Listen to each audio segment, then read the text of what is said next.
This guy's grandma hid a photo album for years, but after she died it exposed her double life. Leung Ping died at the age of 93, and it seemed that she'd lived a very full life indeed. But she hadn't much cared to revisit her past.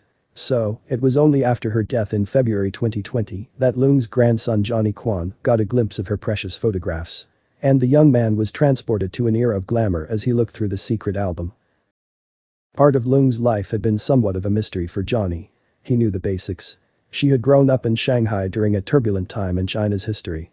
Nevertheless, she built a successful singing career for herself in her native city. Leung had later fled to Hong Kong, then Singapore, before eventually retiring in the US. Leung had documented her formative years in a series of photographs spanning the decades. But she'd been reluctant to share these memories with her family, so it wasn't until Leung's death that they got to look through her precious memories. And the amazing pictures provided a window into another world. We'll discover more about those photos a little later, but let's first learn a bit more about Leung's grandson. According to his Facebook page, Johnny hails from San Jose in California, but now lives in Dublin, California. He is an artist, illustrator and private art tutor, though the young man also plays music and has a particular passion for the rock and post-punk genres. Johnny explained on the social media platform that his musical streak comes from Leung, though she may not have shared his exact tastes. Johnny revealed on Facebook in May 2020, "We have a very musical family, actually, which probably started with my grandma. That's because Leung had established a career as a singer in her native Shanghai, becoming a famous Shidaiku vocalist in the 1940s and 50s. It seems that Leung continued to sing late into her life, and Johnny remembers his grandmother performing for him and his cousin when they were both small. In April 2020 he wrote on Facebook, "She'd also play the piano and make us all sing along over her Christmas parties too." Leung performed the odd concert when Johnny was growing up, but for him, she was just grandma. He continued, "She was a very proud woman, but to me and my sister specifically, and I think intentionally, Leung always came off as a simple, humble grandmother." But it seems that Leung also had a tenacious side too. A Facebook user asked Johnny what he was most proud of his grandmother for, and he replied, "My fondest memories are of her going to school with me and actually protecting me from bullies." Johnny had decided to open up about Leung in the months after she died. As we mentioned earlier, she passed away from natural causes in February 2020 at the age of 93. And following her death, Johnny had sifted through countless photographs of Leung with the purpose of scanning them for her funeral. Interestingly though, many of the photographs Johnny came across following Leung's death were completely new to him. In a self-penned piece published on the Bored Panda website in May 2020, he explained, "She was very private with these photos. I'd never seen them before she passed." And it wasn't just Johnny who'd been prohibited from viewing Leung's photographs over the years. He revealed, "My aunt reflected how she once asked her if she could look at them, and she smirked, 'You can look at them when I go.' So, the family had needed to wait until 2020 before they could finally revisit Leung's past. Johnny and the rest of his family were transported to another time and place completely when they viewed Leung's old photographs. Many of the pictures, which were taken in the 1940s, 50s and 60s, documented Leung's successful singing career. But before we get to the secret album, let's take a look back at her fascinating life. Leung grew up in Shanghai and was the family's fourth child. She was musical from an early age, showing a particular aptitude for singing. Leung would later attend the prestigious Shanghai National Music Institute, where she studied vocal music, choral skills and piano. Leung's time at the Shanghai National Music Institute provided her with the perfect foundation on which to build her singing career. She was signed to Pay the Records, which later became EMI Group, at the tender age of 15. As a result, she began to juggle her studies with a recording career. She sang in the Shidaiku genre, a Chinese folk and European jazz fusion that had its roots in 1920. Leung enjoyed success as a Shidaiku singer. She had a number of hits during the period, such as Spring Does Not Come, My Youthful Days and Wang Zhajian. But the cultural landscape was about to change in China, and this form of music would soon be outlawed. Growing up in Shanghai, Leung had already experienced the hardships of the Second Sino-Japanese War, which raged for 8 years until 1945. At the end of World War II, China subsequently entered into a devastating 4-year civil war. This conflict saw the nationalist government go head-to-head with the communists to gain control of the country. The Chinese Civil War came to its conclusion after the communist leader Mao Zedong established the People's Republic of China in October 1949. The nationalists then eventually retreated to Taiwan following their defeat on the mainland. The cost of victory, though, was enormous. Communist figures cited 1.5 million dead and wounded in the People's Liberation Army alone. Around 5 million civilians also lost their lives due to disease, famine, and combat. The Communist Revolution in China brought the so-called Golden Age of Shidaiku to an abrupt end. The genre was denounced as yellow music, with the color being a colloquialism for pornographic in the country. Shidaiku was subsequently banned, and propaganda songs became the only officially accepted form of music. Leung's art form was under threat, and she relocated from Shanghai to Hong Kong during the early 1950s.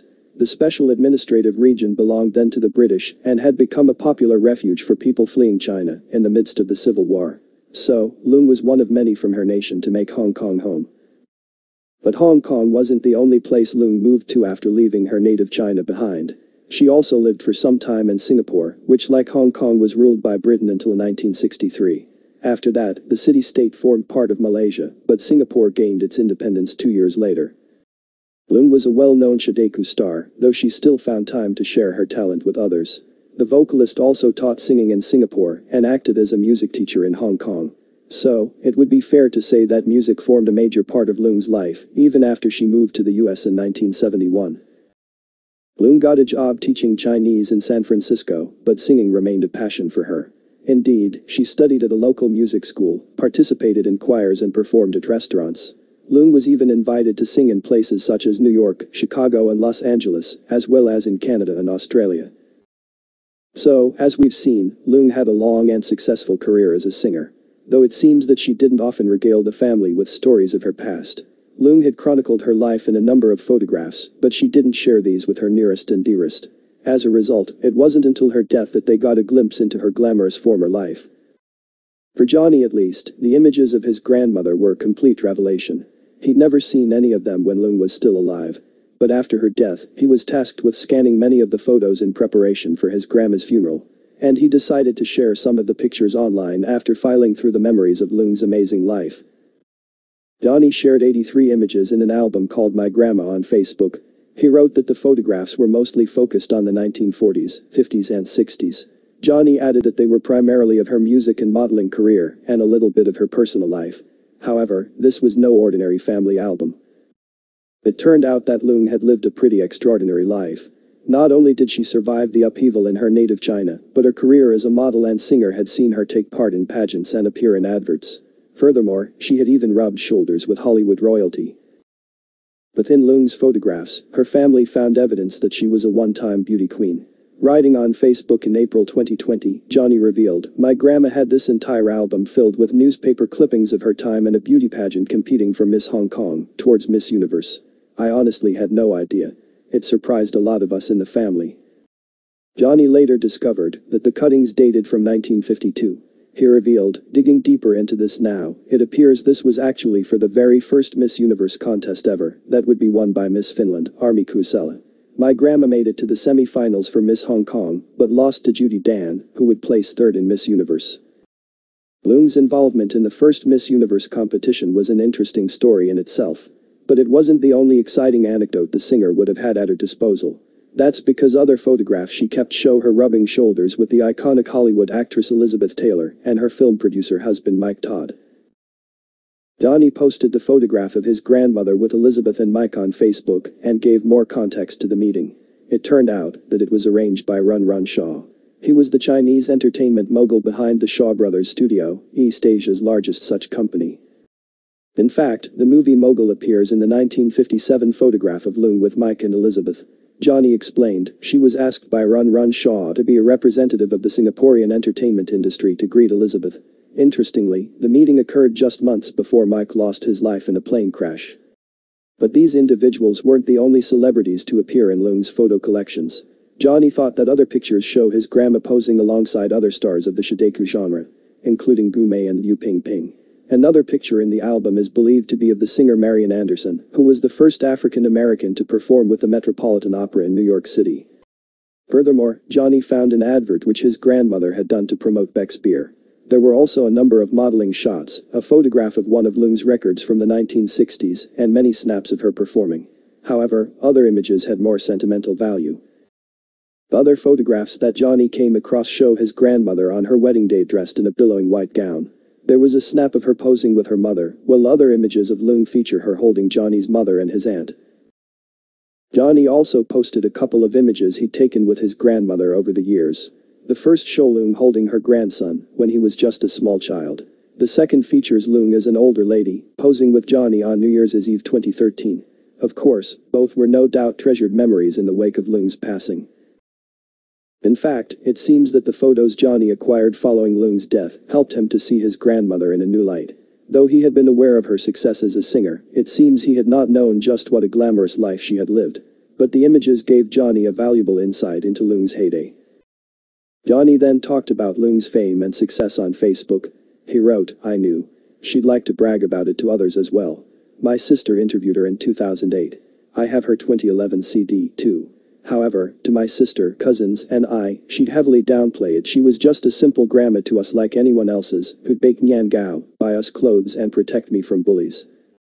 Johnny had decided to share Leung's story online with the world after discovering his grandmother's legacy more fully. Not only did he post her photographs on social media, but he also shared links to some of Leung's music. In doing so, he perhaps introduced her songs to a whole new audience. Before long, the memories of his grandmother that Johnny shared on Facebook went viral. Leung's photographs were subsequently picked up by news outlets as far away as Thailand and China. And what's more, Johnny received a number of messages praising his relative's beauty, elegance and talent. People were so taken with Leung's fascinating photos that there were some calls online for Johnny to make a documentary or write a book about his grandmother. However, he told fans that he was still considering his plans when asked on Facebook what he intended to do with her legacy. Johnny added, "I'm still thinking on it, but we'll see where this may take me."